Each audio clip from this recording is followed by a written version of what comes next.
Dr. Sherry Peel Jackson is a retired certified public accountant, certified fraud examiner, and a former IRS agent with over 35 years of experience in public, private, and governmental accounting. She is a financial and business strategist who conducts basic and advanced financial education seminars across the United States. She also consults with businesses and individuals in the areas of IRS audit preparation, wealth creation, debt elimination, and overall financial literacy. She conducts training for private companies, nonprofit organizations, and churches. Dr. Jackson has a bachelor's degree in administration from the University of Georgia and a master's of arts in Christian studies from Luther Rice University in Lithonia, Georgia, and a doctor of ministry in Christian education from Andersonville Theology Seminary and Camilla, Georgia. She also successfully completed the Howard University School of Educational Business Leadership and Ministry Training course and will continue to assist people from all walks of life in the financial arena to promote financial and personal freedom and advancement. Dr. Jackson is also an author and speaker. She is the author of several books, including How to Escape the Rat Race, 4 Keys to Acquire the Life of Your Dreams, How to Stick It to the IRS, Confessions from a Former Insider, and Financial Wellness, and co-author with Myron Golden of Increase Your Income and Reduce Your Taxes, Innovative Strategies for Wealth Creation and Legacy Building.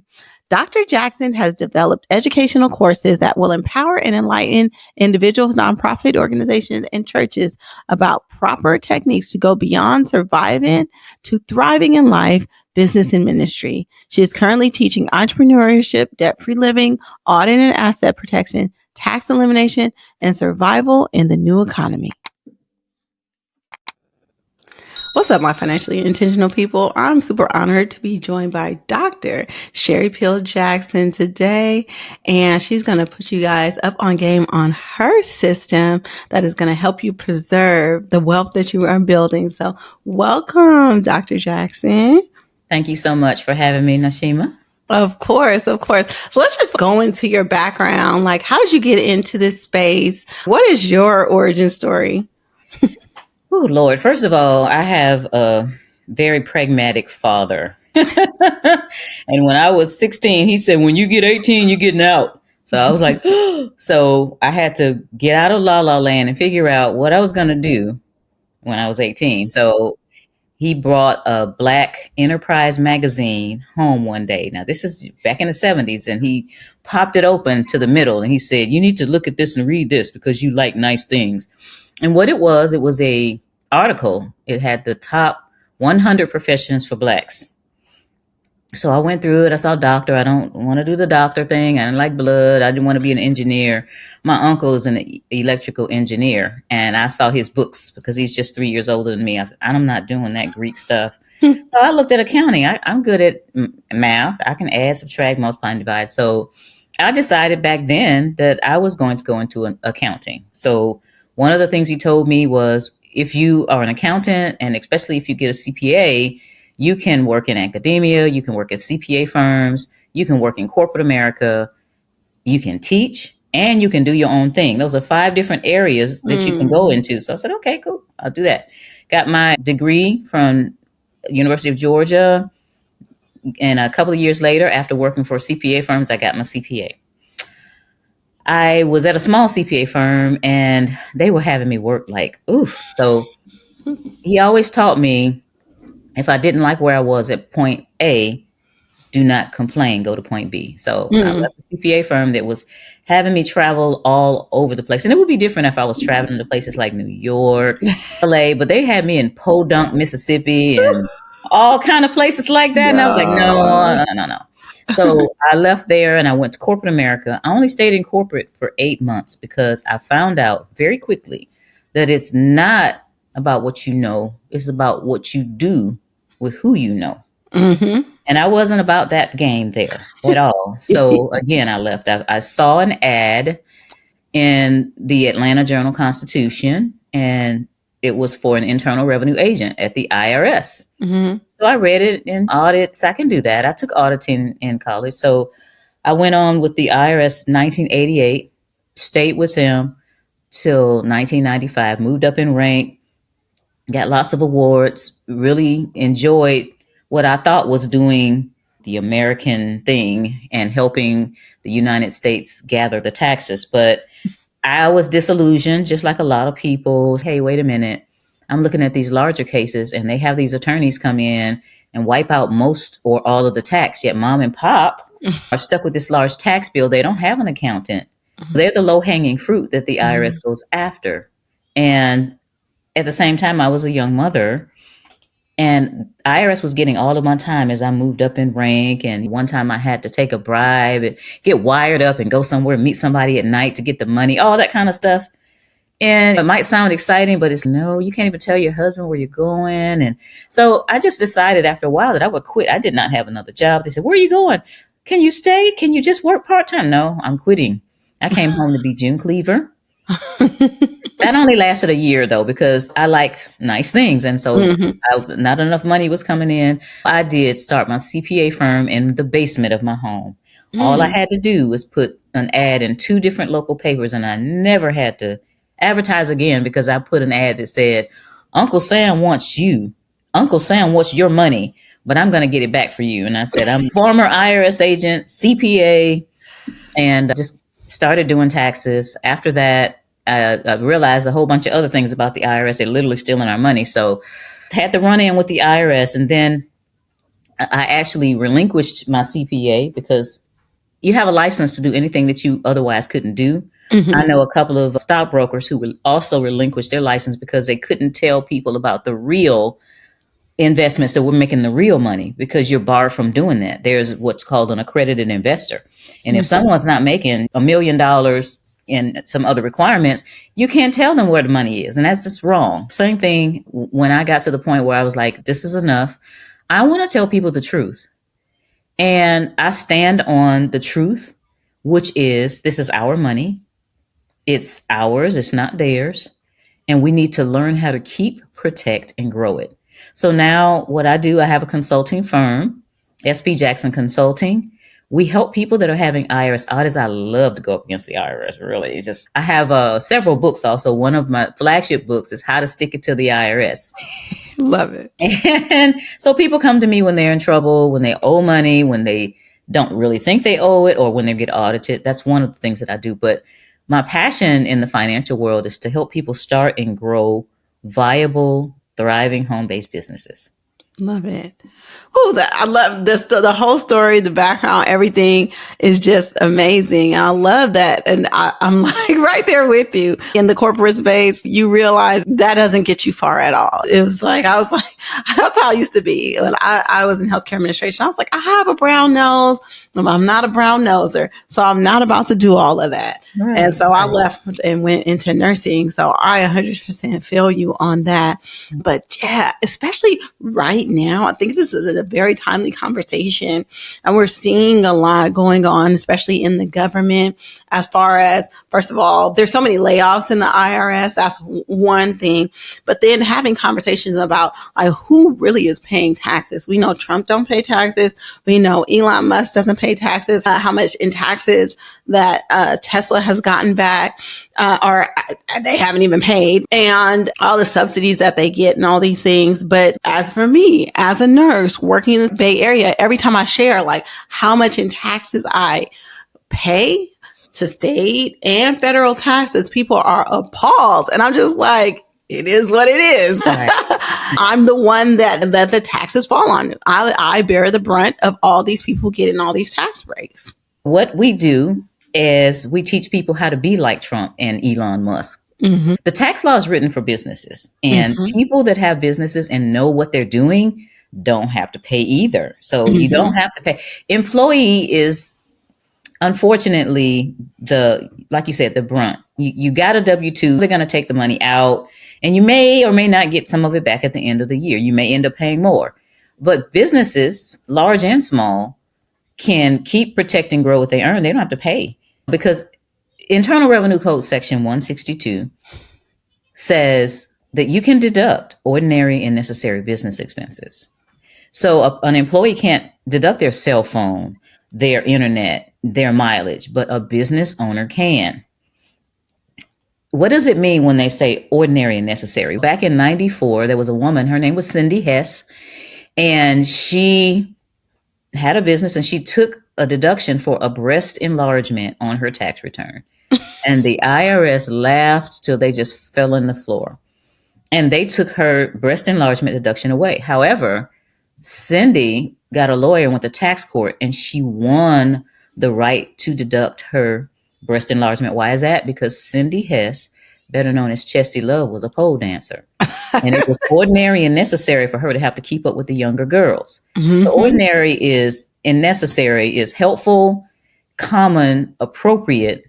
And that was appropriate and common and helpful for her. So she got that. And I say to people, if Cindy Hess could take her breast enlargement, you shouldn't be afraid to write off just about everything but the kitchen sink if you have a business. But the thing is, what we have to do as people is we have to say, okay, I have to have a job. I have to have insurance for my children, and I have to make sure that the rent is paid or the mortgage is paid.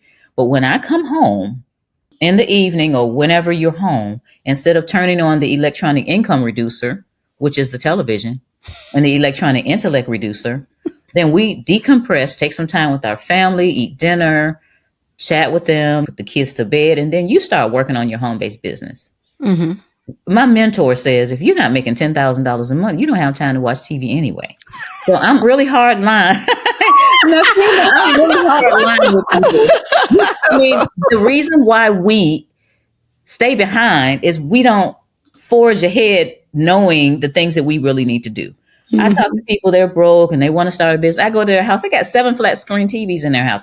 This makes no sense. All of their children have on Nike, they're wearing Versace and Coach and all that. It's like, when are we going to understand that this system was set up to make sure that we get caught up in the minutia, we get caught up in buying all of this stuff, conspicuous consumption. We got to stop that.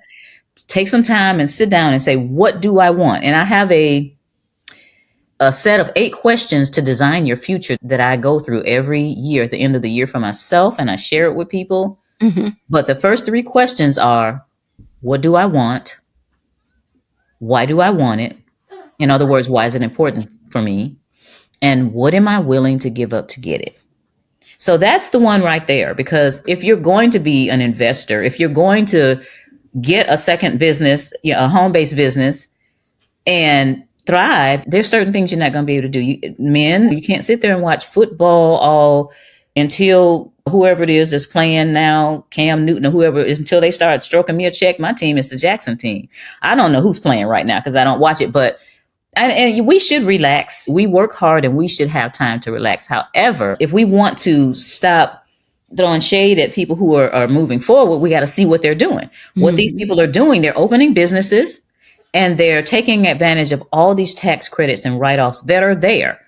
They wrote this. So what we do is we follow what they do and they can't touch us. So that's what I teach people.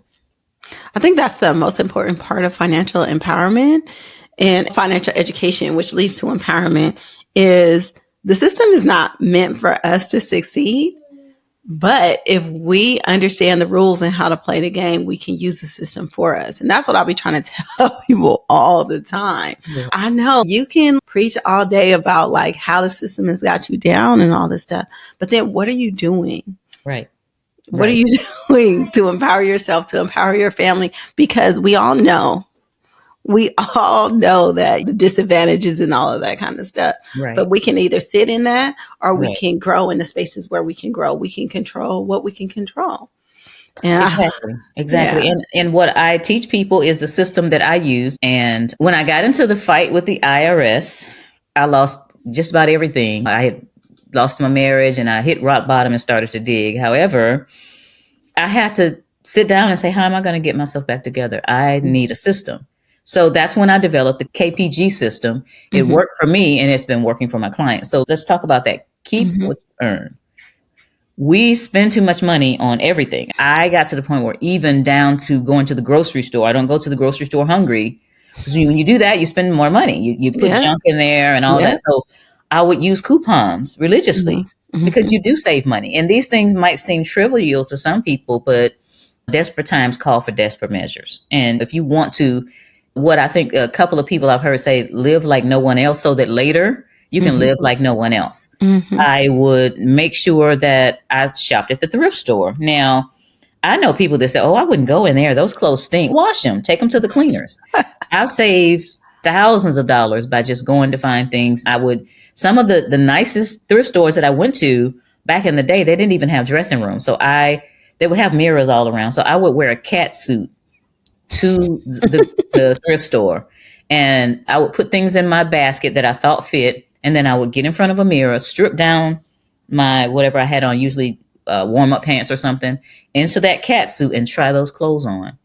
Now, when the men saw me, they were going, but the women were like, girl, that is so smart. And then whatever fit, I would take it and pay for it. And even shoes, I got some shoes that were pretty nice, and they were like maybe $5.99. So I was speaking one time and I was saying, I've got these Agner shoes, and I got these Agner shoes from the thrift store, and they were pretty nice. And somebody caught me at the break and said, it's not Agner, it's Anye. I had no idea. I wasn't even the name one. I don't know, but they look nice. I don't go after that. See, we need to change our mindsets about the things that aren't important. Yeah. It's important for me to look decent, but it's more important for me to be able to travel. And as I mentioned to you that I have a home in Costa Rica, on the Caribbean coast of Costa Rica. There's no way I could do that if I'm running around trying to buy up all the clothes and I got a decent car, but I paid half cash. And then within a year I had it paid off, because that's proper planning. Mm-hmm. When you know you got an old vehicle, you need to start saving immediately. I don't consider there being many types of emergencies. It's not an emergency. It's not proper planning. When your washer is 15 years old, you need to start putting $20 a month or every other week or so away, because it's going to go out. Mm-hmm. You can't claim emergency and then use the credit card. And see, that's where we are. Everybody's using a credit card for what they consider emergency. It's not emergency. You need to start being disciplined and being aware of the things that are important to you. But the thing is, actually, right now, we've gotten to a point where we're using credit cards just for our basic everyday expenses. And that's because a lot of people have been victim of lifestyle creep. Their lifestyle has surpassed really what their income can really afford, especially if there's any kind of setback. A lot of people base their lifestyle off of overtime or off of two really strong incomes, because people tell you that they can. Like when you go to qualify for a house, they're going to qualify you for way more than you can actually afford. It's just that there's so many messages and so many everyday instances of situations where it's going to cause you to spend instead of earn more or invest and save. And yeah, so it's important that we have these conversations, because we have to disrupt this narrative, right? Yes, because we're getting it from everywhere. You're getting it from when you're driving on the freeway, you got advertisements. Everybody's on their phone. Everywhere you turn, there's advertisements. You're watching TV, there's advertisements everywhere. Everywhere is telling you to be a consumer, but there's not a lot of places that are telling you how to actually save it and actually grow your money. And even if there are places like that, there's, especially now with the rise of social media, a lot of scammers out there. So it's just, who do you trust in that area? So that's why it's important for us to have these conversations. And I love talking about this. And I really want to dive into what your system looks like, how it works, and how it can benefit my audience. Okay. So what the system looks like is you KPG all at the same time. It's not like you, first of all, stop spending and say you do all of this at the same time. You're going to go in, you're going to figure out what expenses you can get rid of. There are things like cable TV, like always buying name brand stuff. For example, I'm in a 4-story house I bought in a foreclosure. I know this might shock you, but my mortgage is $958 a month. And it has a basement. That's one of the other things that my dad said. When you buy a house, buy a basement, because you might want an office down there, which is what I had at the other house when I was married. But this basement, I refinanced the house, put a whole apartment down there with kitchen and everything. And I have a tenant down there paying $1,200 a month. Okay. So my house, your mortgage is exactly plus some. So these are strategically thought of things that I can do to make sure that I'm making money faster than I spend it. So doing those kinds of things. When it's hot outside, when it's cold outside, I have a little space heater that I take from room to room. I'm not blasting my heat and having a five, six, $700 bill. Mhm. But when it's hot outside, it's harder because you don't have an air conditioning. But when I first moved in here and wasn't making much money, I made a portable air conditioning. I saw it online.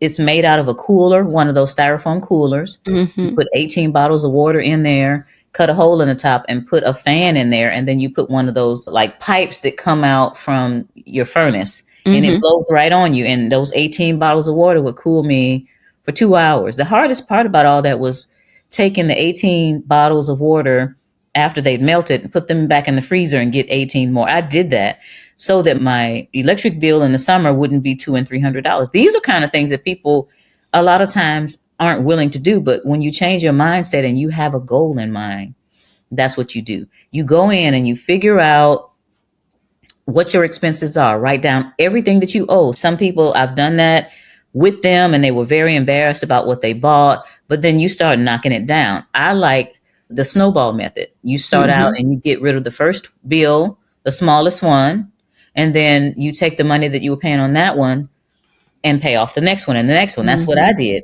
And when I had a lot of credit cards when I was young and incorrectly informed, I would pay off a credit card, I would cut it in fours, I would drop it down in the garage and do a dance on it. That was my happy dance. I would take all of the extra money that I got when I was an IRS agent. When they sent us traveling, they gave us per diem. But I would just go buy a whole bunch of little things from the grocery store and I would put that money on bills. Those are the discipline kind of things. And that's about keeping. Now protecting your money, of course, you're gonna make sure you have the insurance. You're gonna make sure you have what I call assurance. Assurance is saving 6 months of expenses.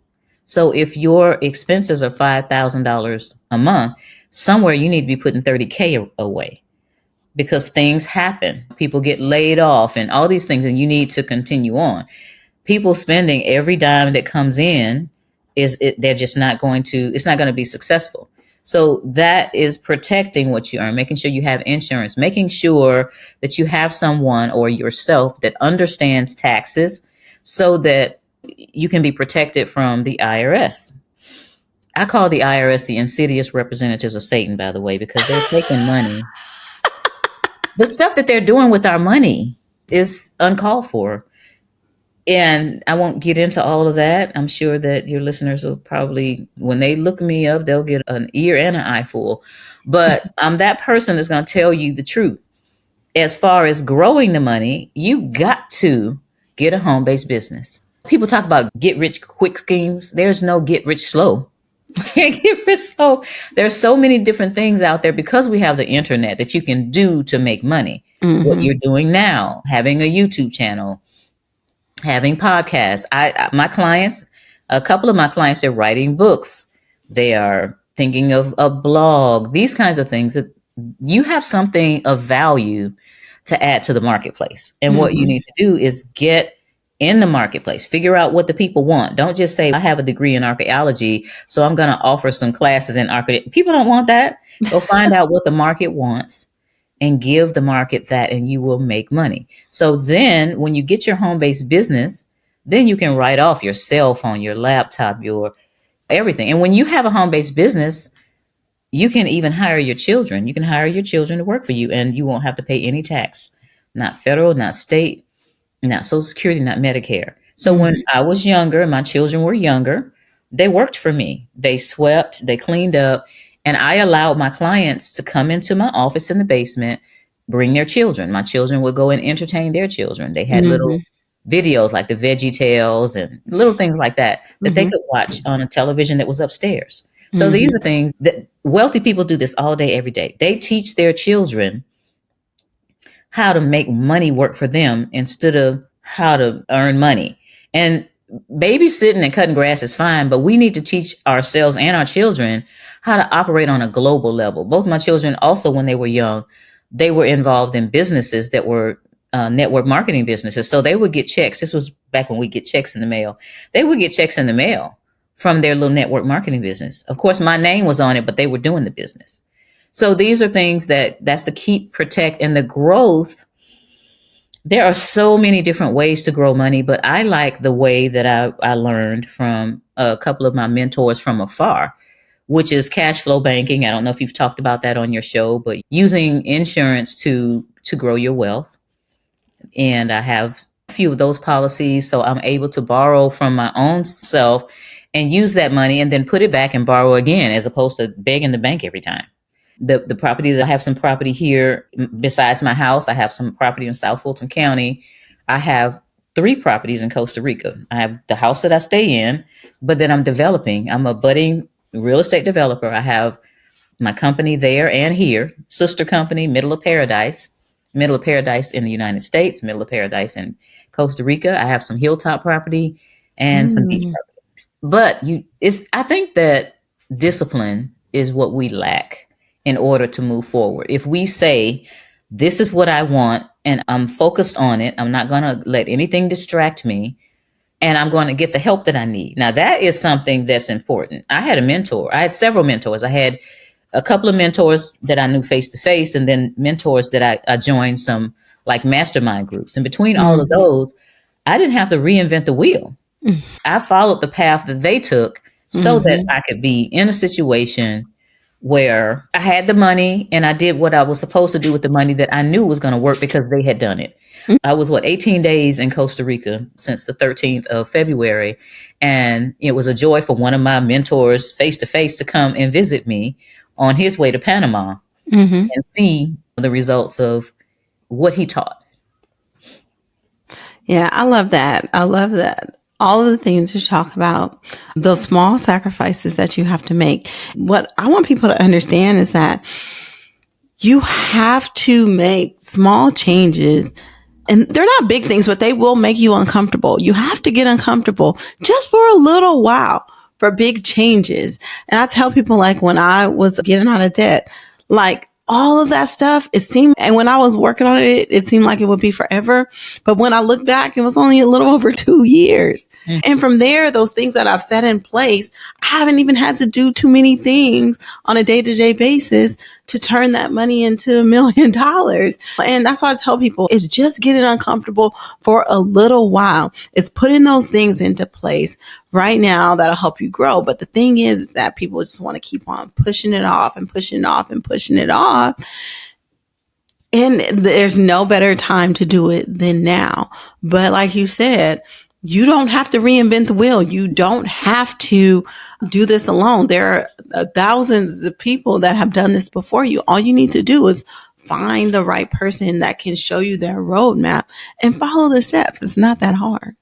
You're right. And one of my mantras is life begins at the end of your comfort zone. Mm-mm. And I found that to be true with a lot of people. I really never had a comfort zone just because of the way I was raised. But Mm-hmm. people will get in and they'll say, I'll say, how are you doing? I'm okay under the circumstances. Do you understand what that means? Circumstances means you're standing in a self imposed circle looking out at what everybody else is doing. So you need to get out of that self-imposed circle and figure out what you're going to do to make money. There's so many. There are 8 or 9 ways to make money on YouTube. There's ways to make money blogging. There's podcasts, all these different things. Creating a product one time and selling it thousands of times will bring you money. I've written 10 books and I get money every day because people buy the books every day online. So that's something that's going to take you some time. It may take you 6 months, but it should take you 6 months or less to write a book. Figure out what people want to hear about. Maybe you have a dynamic story. Maybe you have some skills that are in marketing to help people. You have some health tips. I had one client, she was making $1 million because she was selling something for the gut. She got from 1 million to 3 million because she got on there and whatever it was she was selling, it was so. Figure out what the marketplace wants and market that to them, whether it be a product or a service. I like more so if you create a product, and this is what one of my mentors said, create a product with a profit margin of $20 and you have to sell 50,000 of them. But if you create a product with a profit margin of $200, you only have to sell 5,000 of them. And if you create a product with a profit margin of $2,000, you only sell 500 of them. If you have something like for example, yourself, you're a nurse. If you come up with something that you have the background in health, if you come up with something that you could sell, whether that be a course on how we eat better or a course on something, you sell that course for $1,997, and you sell that course. Let's say it's an 8-week course, 10-week course. You got people paying you $2,000. It's not going to take long before you're in a situation where you're making money, and you're making money faster than you spend it. This is what I tell people to do. I have to help them along though, because they don't know what to do. One lady said, I want to do some quilting. I love quilting. I said, baby, you need to keep that a hobby, because Walmart and Target have quilts. So we have to start out at the beginning. Do you have the right business? Once we figure out that you have the right business, how do we start it? And that calls for, how do we set it up also? Do you set it up as a sole proprietor, a partnership, a corporation? Where do you set it up? Everybody runs down to their local Secretary of State. Is that the right thing to do, or is it not? I only have one business with my footprint in Georgia, because I like anonymity and privacy. So there are certain places that you set up businesses that will do better for you. There are certain places, if you want to grow your business and sell it, then you start out in different states. But how did you learn where those places were and how to do that? Learn from mentors and learn from others that are online teaching. There are certain people that are companies that are willing to just give you a little information. The mentors are willing to share everything with you, especially if you're paying them. They don't mind. But I learned from some great mentors what to do. And I've shared that information. Some of it I share just online on my YouTube channel. Some of it I share privately with the clients, just to get them going. I have several clients that have started businesses, that have grown their businesses. I have some clients that have been zeroed out with the IRS based on what I told them, and one that recently got money back. So I'm really wanting us to win. I want the little guy to win. And I want everybody to start some kind of a home-based business, so that they can write off everything. As soon as you start the home-based business, you can hire your children. You can write off your cell phone. I bought, at the end of last year, based on how much money I made, I bought a new souped up Apple computer. A couple of years before that, I made some money, and I'd rather do something with it for the business than give it to the IRS. So I had a huge party at a hotel, and it was like a celebration and a thank you for my clients. And I had all those clients and fed them dinner, and they appreciated that. But they got something in return from me to appreciate what they did, and the IRS didn't get that money. I'm here to teach people how to keep, protect, and grow. I'm here. I don't invest in IRAs, 401ks, mutual funds, or anything like that. I invest in hard assets, silver, gold, and real estate. Something that I can hold in my hand or put my bare feet on to get grounded. That's it. I had a professor. In my freshman year, I went to Tuskegee Institute. And yes, it was Institute. That was a long time ago. But he said, among other things, land is the basis for all independence. So I think that they're trying to take that away with these 15-minute cities and all the stuff that's going on. But land is important. Our forefathers had land. Everybody had a garden. These are things that were important, because if the grocery stores closed down, for example, in my neck of the woods in Costa Rica, just go pick something off the trees, or you go and fish. But when the grocery stores closed down here, we're going to have pandemonium. So these are things to think about, as opposed to making somebody else rich by sitting in front of the electronic income reducer every day.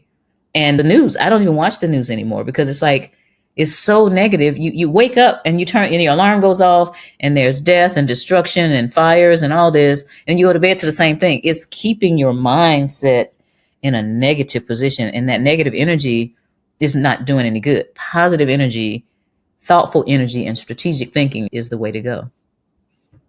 I love all those things. And those are things I definitely don't usually invest in and talk about. But I think that that's very interesting, like how you develop that philosophy. And I think that there's a lot of truth to that. I really always appreciate when people come with different perspectives, because I definitely don't operate in the echo chamber. I love that. I'm out of the box. I don't even know where the box is anymore. And my philosophy about investing is, I don't invest in anything that can disappear in the blink of an eye. There are movies out there and things online that'll show you that the stock market is being manipulated. It's rigged.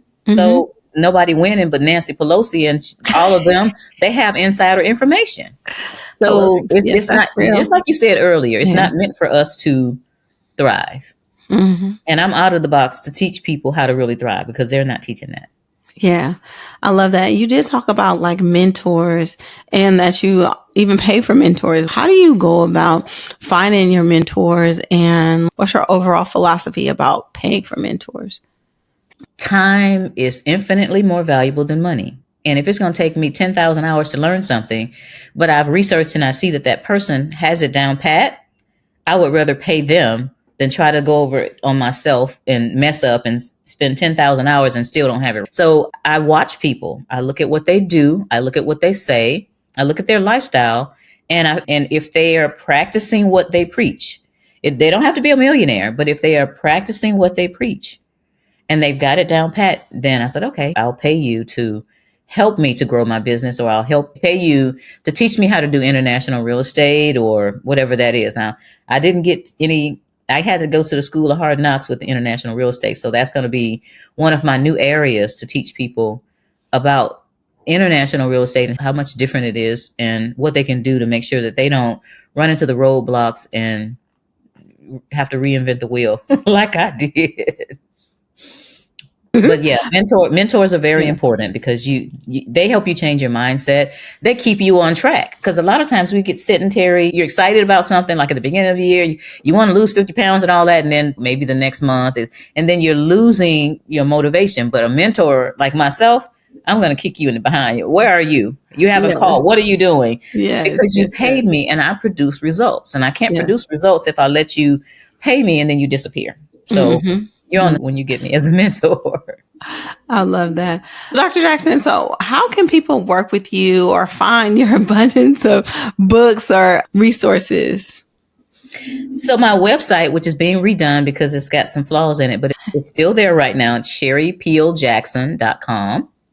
And I have a special gift for any of your listeners. If they would go to my LinkedIn Mm-hmm. and write in the word tax, then I will give them one of my books. My first book called Basic Financial Survival. It's a book and a workbook together, and it Mm. teaches you some of this practical stuff that I was talking about. I guess it's the forerunner to the KPG, but Mm. they can just say tax in there and I'll send them the free book, and they can get in touch with me through LinkedIn and through my website. Is it just like on your LinkedIn page or they're messaging you on Yeah, LinkedIn? messaging me on Okay. LinkedIn. Just send a Okay. message that says tax. Okay. And that'll let me know that they want the information about the Basic Financial Survival book. They can also ask questions about my consulting. I do have consulting. I have small consulting like 1 hour or 3 hours, but I also Mhm. have 3 months, 6 months, up to a year plus. And then some of my premium consulting, I actually literally take people with me on excursions to Costa Rica Wow. where they get to see the beauty and learn and see if they want to invest, because a lot of people are concerned about the direction that the United States is going. And a lot of people in other cultures already have a plan B. So Mm-hmm. we need to Mm-hmm. wake up and get the plan B. I love that. And I just love that you turn everything that you've experienced that could be like looked at as like an adversity, like and something that can set you back, and use that to grow. Like your experience with the IRS could have been like, oh, I'm just so depressed and I just won't do anything. You turned that and turned those lessons into a profitable business and to help other people. So I really love that. I love people that turn all of these testaments into a testimony, right? All Yes. these tests into testimonies. Yes. And it's just encouraging to see. And I love what you're doing because I know I'm one of them people like, maybe I need to leave. I need to put together a plan B and C because things aren't looking very nice, especially for Black people in America right now. And if people aren't seeing it, it's like that slow simmer and we got to get out before the pot gets too hot, or figure out a plan on what we're going to do, because Yes. it's nothing is going to be in our favor. But I love what you have for people. Like you have practical guidance, and everything that you're saying are things that are totally attainable and doable. So I really appreciate you sharing with us. And I'm going to link all of these resources in the show notes of the episode. So you guys remember to hit up Dr. Jackson on LinkedIn. in her DM so you can get that tax code. And then I'm sure you can check out all the other resources that she has, especially I'll link all of the everything in there. Anything else you want to leave people with? Yeah, I want to say, and you said something about how I've made all this adversity and turned it around. My father used to say something, and I found out later that it came from my grandfather. Mm, And it's this simple: keep getting up, keep getting up. yeah. I love that. I love that. You can knock me down, but I'm going to keep on getting up. And that's my philosophy in life too. So I'm glad that we see eye to eye on that. But I just appreciate you coming on and sharing all these gems with my audience. I know they'll take a lot away from this. And I just hope that this will be another wake up call for them to start taking action. Yeah. Reach out to Dr. Jackson, see what she has in store. But I hope you guys really enjoyed this conversation as much as I did. And I really appreciate you, Dr. Jackson, for joining Thank us. you so much for having me on, Nasima. This has been great. I really love what you're doing. And people are listening. I see that you have a nice audience. And I pray that as they listen, they put these things in action. Same, same. Thank you.